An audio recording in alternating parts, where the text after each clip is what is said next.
Je vous salue, peuple de Dieu. À tous mes frères et mes sœurs en Christ, bonsoir et bienvenue dans l'église des révélations. Une fois de plus, je suis parmi vous, comme je vous le dis à chaque fois, et je suis heureux, je suis content, car je vois que vous venez de plus en plus pour prendre connaissance des nouvelles révélations que le Père éternel nous donne chaque jour dans cette année 2025. Dans les Écritures, il nous est dit beaucoup de fois, méditez les Écritures.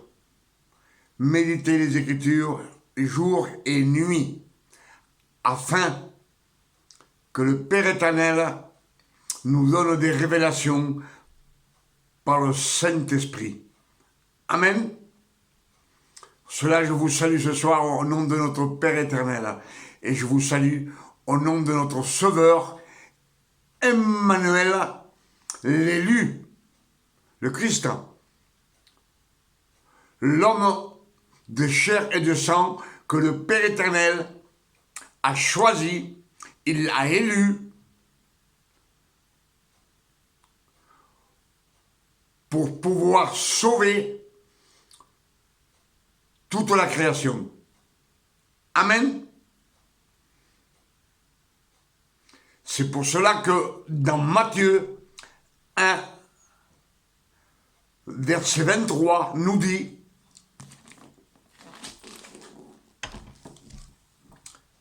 que l'ange Gabriel vient voir la Vierge Marie. Et l'ange Gabriel lui dit à la Vierge Marie, tu auras un fils et tu lui donneras le nom de Emmanuel, Dieu parmi nous. Donc, c'est l'ange Gabriel qui nomme le fils de la Vierge Marie. Emmanuel, Dieu parmi nous. C'est le Père éternel qui est descendu et a pris un corps d'homme, de chair et de sang, comme vous et moi. Et Ésaïe 7, verset 14, nous le confirme. On sait que Ésaïe, c'est 700 années avant que le Christ naisse. Et Ésaïe prophétise, il nous dit, la Vierge aura un fils et on lui donnera le nom de Emmanuel, Dieu parmi nous. Amen. 700 ans avant que le Christ naisse, l'élu,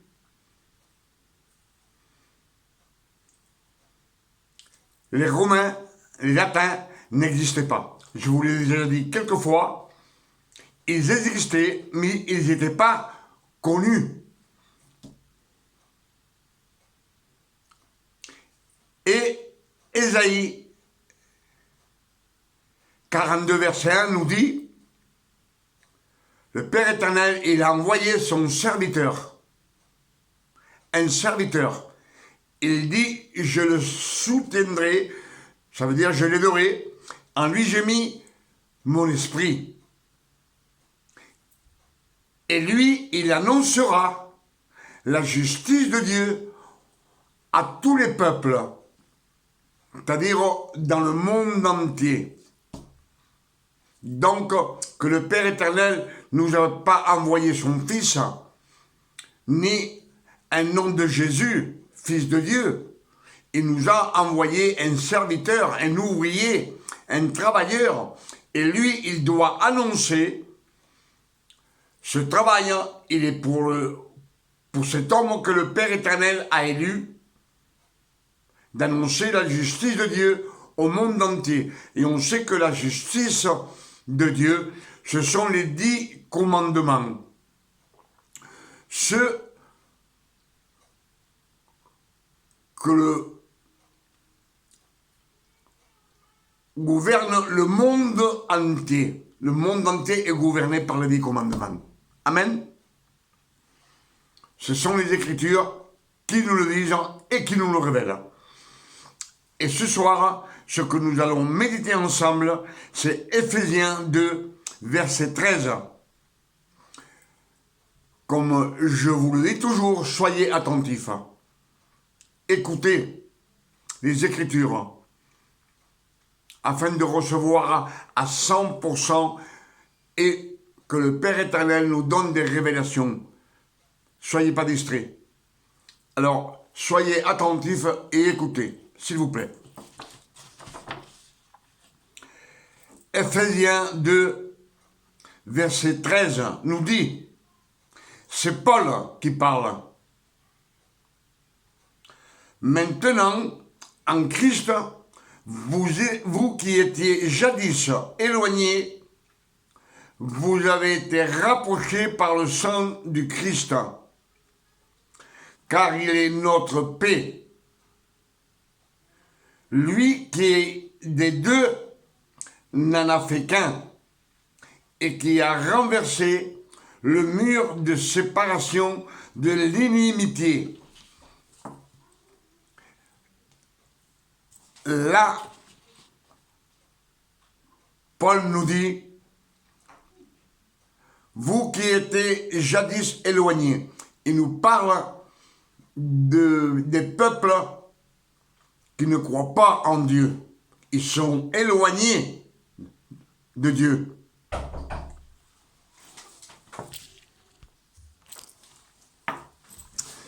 Excusez-moi, un petit imprévu.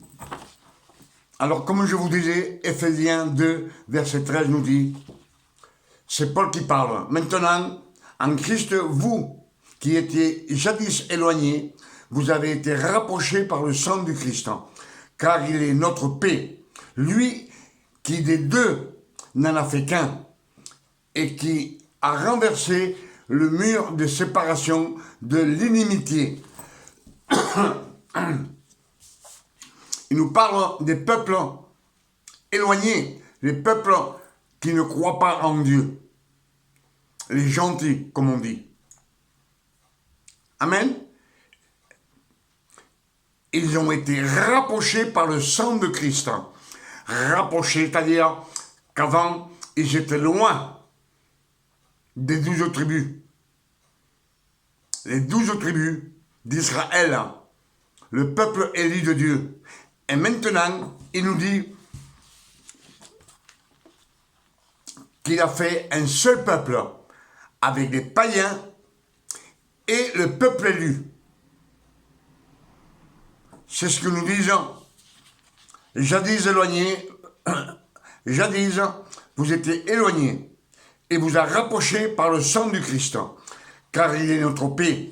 Il a mis la paix entre les Juifs et les peuples qui ne croient pas en Dieu. On va dire la paix entre les Juifs et les Romains. Amen.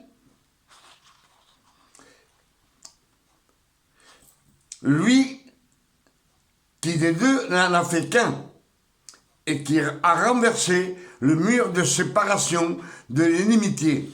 C'est-à-dire que quand le Christ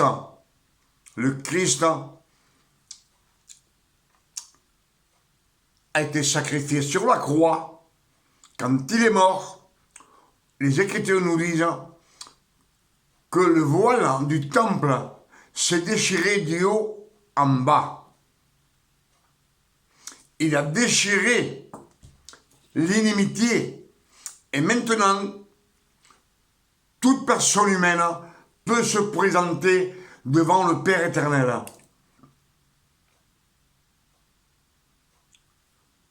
Parce que avec le corps du Christ, le sang du Christ, a tout enlevé l'inimitié, la séparation de l'inimitié. L'inimitié, c'est-à-dire, c'était pas des amis, c'était des ennemis. Et maintenant, ils sont amis. Les peuples, avec les peuples des 12 tribus d'Israël.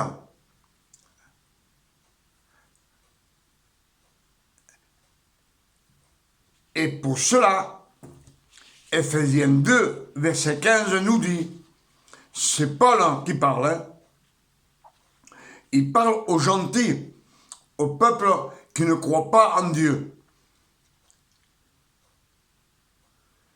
qu'ils ont eu l'adoption par grâce, une faveur non méritée. On sait que Pierre est venu, lui il a été choisi, élu pour les gentils. C'est lui qui vient voir la famille de Corneille, et là, en parlant, ils sont tous baptisés du Saint-Esprit, et ils parlent en langue. Amen. Eux, qui ne croyaient pas en Dieu, maintenant, ils font un seul peuple. Les deux peuples se sont unis pour le Père éternel. Et Ephésiens 2, verset 15, nous dit, c'est Paul qui parle. Il parle pour les gentils, pour les peuples éloignés de Dieu. Ceux qui ne croyaient pas en Dieu, car il y a deux peuples de pécheurs. Le peuple élu, ce sont les 12 tribus d'Israël, et le peuple pécheur et transgresseur, des peuples qui sont éloignés de Dieu. C'est pour cela que Ephésiens 2, verset 15 nous dit, ayant par sa chair, il a anéanti. Cela nous dit que par son sacrifice, le Christ a anéanti la loi des ordonnances. Dans ses prescriptions, il a anéanti la loi des ordonnances. Les ordonnances, c'est les 613 commandements que le Père éternel donna aux 12 tribus d'Israël. Tous ces efforts,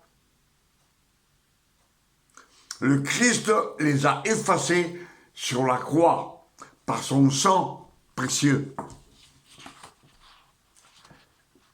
Pour cela, Ephésiens 2, verset 15 nous dit, ayant par sa chair, il a anéanti. Cela dit que par son sacrifice, le Christ a anéanti, il a effacé la loi des ordonnances. Toute la loi, dans ses prescriptions, tout ce qui avait écrit a été annulé, afin de créer en lui-même, avec les deux, un seul homme nouveau. Quand on est de nouveau, on est tous frères, un seul homme pour le Père éternel. Amen. Quand on est de nouveau, c'est qu'on est adopté par le Père éternel comme fils. Pour cela, il nous dit, en lui-même, il avec deux, un seul homme nouveau, en établissant la paix entre les peuples incrédules et le peuple élu des 12 tribus d'Israël.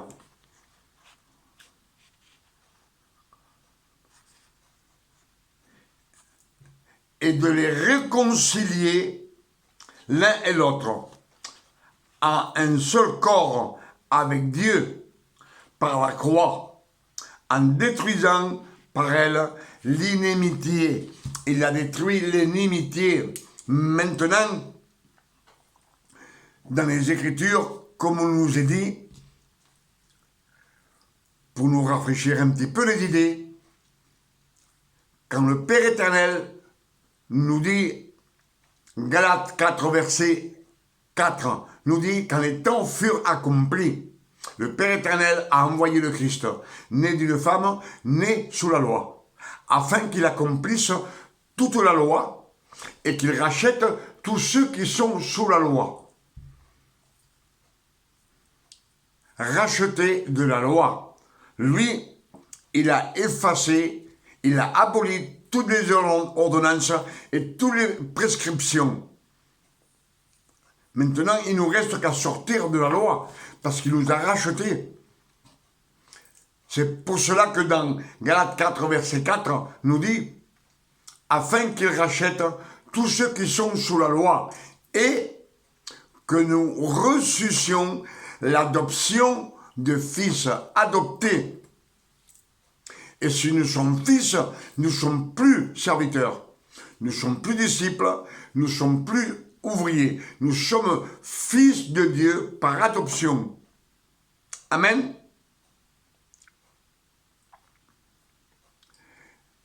Galates 5, excusez-moi, je me suis trompé, Galates 5, verset 1, nous dit, le Christ, il est venu, il nous a donné la liberté. Il nous a affranchis de la loi. Afin que ne vous laissions plus mettre sous le joug de la servitude.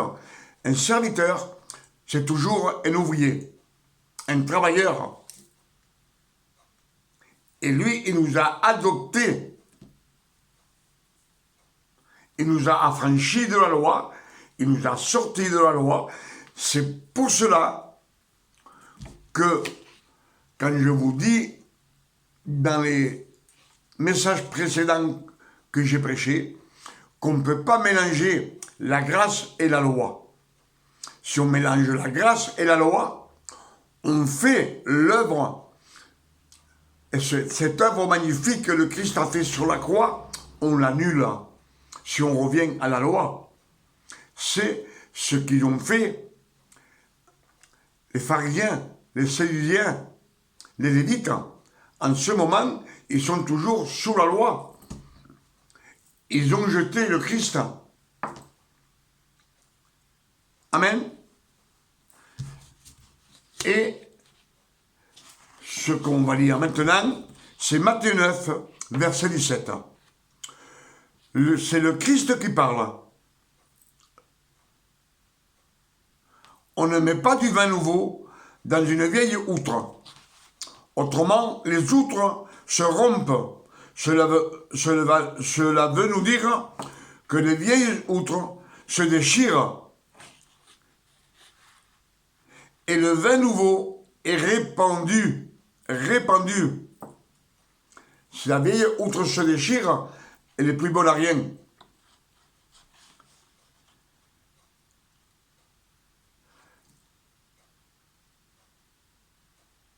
On ne met pas du vin nouveau dans une vieille outre. Autrement, les outres se rompent. Elles se déchirent.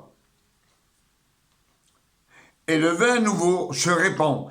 Et les vieilles outres, elles sont perdues. Mais on met le vin nouveau dans des outres neuves. Et le vin et les outres se conservent.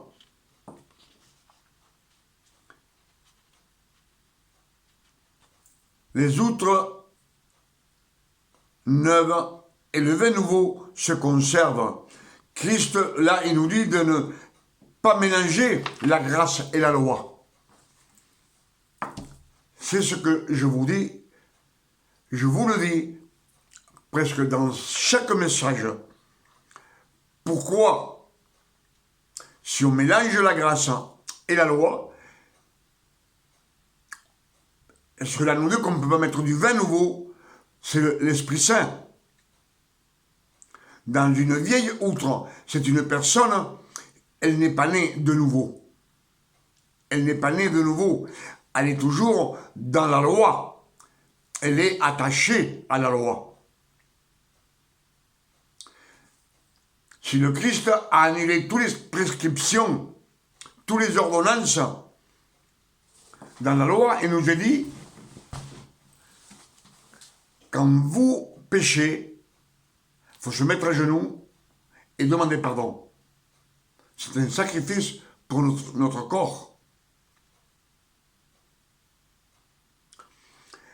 Quand vous voulez quelque chose, il faut jeûner. Jeûner.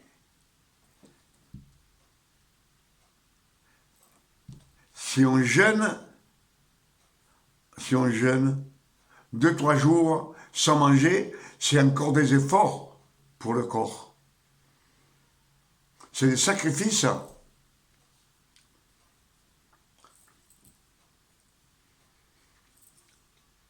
Quand on fait des choses religieuses comme le baptême que faisait Jean le Baptiste dans la rivière, dans le Jourdain, ce sont des efforts. Et le Christ, tous ces efforts, il les a effacés. C'est bien ce qu'il nous dit. Toutes les prescriptions, toutes les souscriptions, toutes les ordonnances ont été abolies. Abolies, ça veut dire fini, elles n'existent plus pour le peuple de Dieu. Alors, ne revenez pas à la loi. Et je vous ferai remarquer que tout celui qui prêche, il est plus attaché à la loi qu'à la grâce. Parce que lui, il prêche au peuple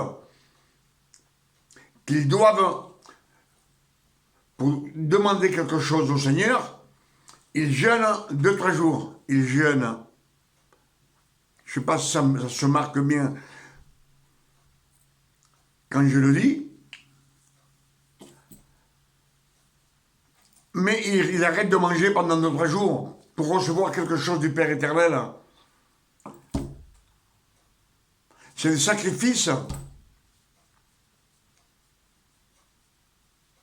Amen.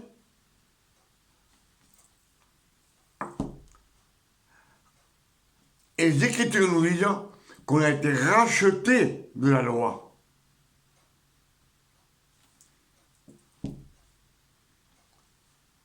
Et il nous le dit plusieurs fois. Tout cela, c'est parce que dans la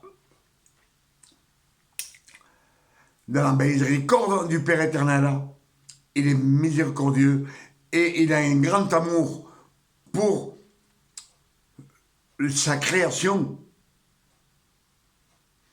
Lui, il sait que tout celui qui meurt sous la loi ne va pas au ciel.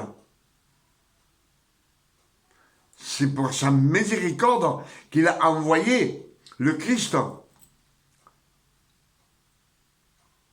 pour pouvoir sauver toute la création.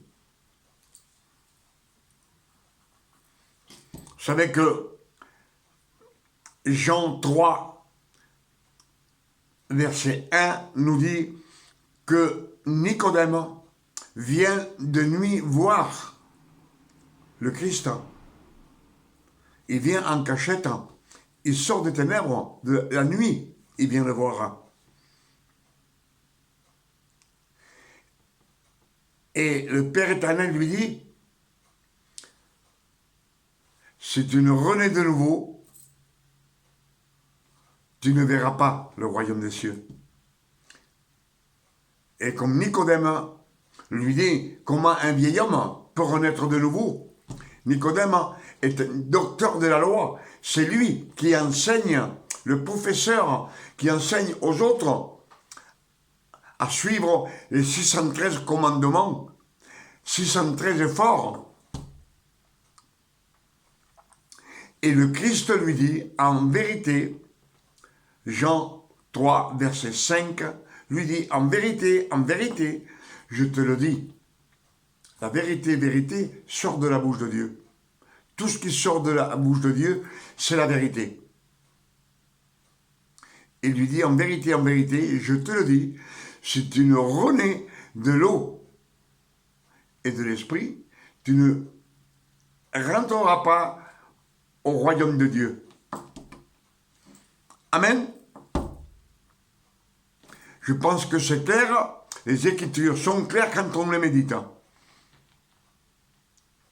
Et quand j'ai lu l'autre jour, Ephésiens 2,15 qui nous dit que par sa chair il a anéanti toutes les ordonnances dans ses prescriptions, tout a été aboli, tout a été jeté à la poubelle. Amen. Avec ce message, je demande au Père éternel, au nom de notre Sauveur, Emmanuel le Christ, que ce message puisse nous sanctifier et nous faire tomber les écailles que nous avons dans les yeux et les bouchons que nous avons dans les oreilles, afin que tout soit clair quand on lit les Saintes Écritures de la Sainte Bible. C'est ce que je demande pour vous, pour moi et pour ma famille et pour tous mes frères et sœurs en Christ.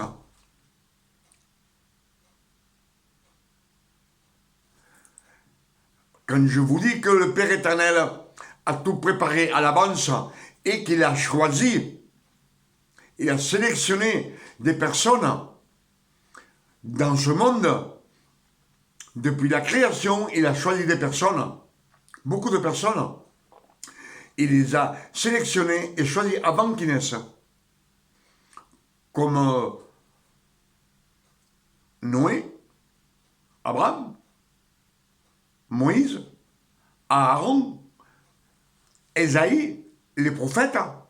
Beaucoup de femmes, ils se servaient comme des servantes pour reprendre la création et la sauver, qui était perdue. Destination de la création entière au feu de l'enfer. Pour cela, le Père éternel s'est servi de beaucoup de personnes, beaucoup de femmes, et il les a sélectionnés avant qu'ils naissent. Avant qu'ils naissent, lui, il les a sélectionnés. Mais quand le Christ est venu, là, on voit que le Père éternel s'est servi de beaucoup d'hommes et de femmes pour reprendre la création. Mais quand le Christ est venu, les Écritures nous disent, Matthieu 20, verset 28, que le Christ nous dit, « Je ne suis pas venu pour que vous me serviez, mais je suis venu pour vous servir. » Moi, je vous sers à vous. C'est ce qu'il a fait sur la croix. Il est venu pour nous servir, pour nous sauver, pour sauver sa création. Et il nous le dit, je suis venu pour servir, pour vous servir et donner ma vie comme une rançon pour plusieurs, pour tout celui qui sort de la loi. Si vous voulez rester dans la loi, ou mélanger la loi et la grâce, vous faites comme vous voulez, vous avez le libre arbitre. Mais les Écritures nous disent de sortir de la loi. Parce que pour les fils de Dieu, pour ceux qui sont adoptés, elle n'existe plus. La sélection nous le dit Romains 9 nous dit que le Père éternel a sélectionné les fils de Rebecca et d'Isaac avant qu'ils naissent, avant qu'ils ne connaissent le bien ou le mal. Ils ne savent pas, ils ne sont pas encore nés, et le Père éternel les a élus, il les a choisis. Il nous dit des Écritures, j'ai aimé Jacob et j'ai haï Ésaü. C'est clair, hein. Il y a une sélection. Les Écritures nous disent beaucoup d'appelés et peu d'élus. Donc il y a une sélection. S'il y en a beaucoup qui viennent, ils sont appelés. Et le Père éternel, il choisit. Il fait une sélection. Peu d'élus.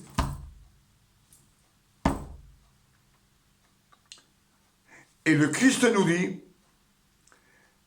Jean 8, verset 12, nous dit, tout celui qui me suit ne marchera jamais dans les ténèbres, mais il aura la lumière de la vie. La lumière de la vie. Ce que ces fils adoptifs ont les révélations. La lumière de la vie. La lumière, c'est celle qui donne la vie éternelle, la parole de Dieu. Amen.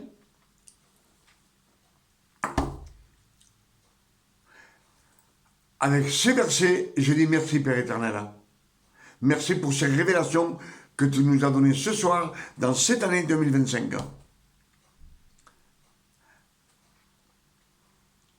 Que béni, glorifié et sanctifié soit le nom du Père éternel sur la terre comme au ciel. Et je demande au Père éternel qu'il nous envoie le plus tôt possible son Fils Emmanuel, l'élu, qui vienne chercher l'Église. Ses fils, ceux qui sont adoptés. Amen. Et moi, personnellement aussi, je demande au Père éternel, au nom de notre Sauveur Emmanuel le Christ, qu'il nous donne une nuit de repos, de tranquillité, de paix, de santé, comme le Père éternel donne à ses fils. À demain, si le Père éternel nous le permet. Que Dieu vous garde et que Dieu vous bénisse et qu'il vous donne beaucoup de révélations et que ce message puisse faire tomber les écailles que beaucoup de monde ont dans les yeux et des bouchons dans les oreilles afin qu'on voit tout clair. Dans les ténèbres, on ne voit rien. Dans la lumière, tout est clair. Tout apparaît à la lumière. Amen. Que Dieu vous garde et vous bénisse. Amen.